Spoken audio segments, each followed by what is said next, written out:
ଠାକୁରାଣୀ ଯାତ୍ରା ଉପଲକ୍ଷେ ଦେଶିଆ ନାଟ शुभारंभ कले युव बीजेपी दलर सभापति देव खरा।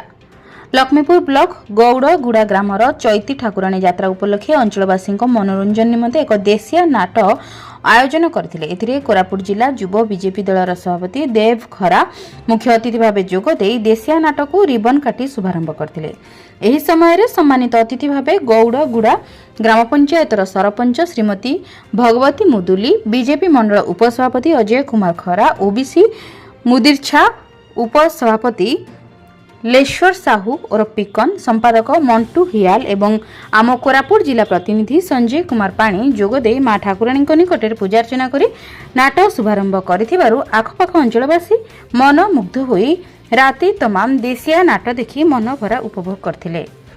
कोरापुटरू संजय कुमार पाणी रिपोर्ट, जन अधिकार लाइव।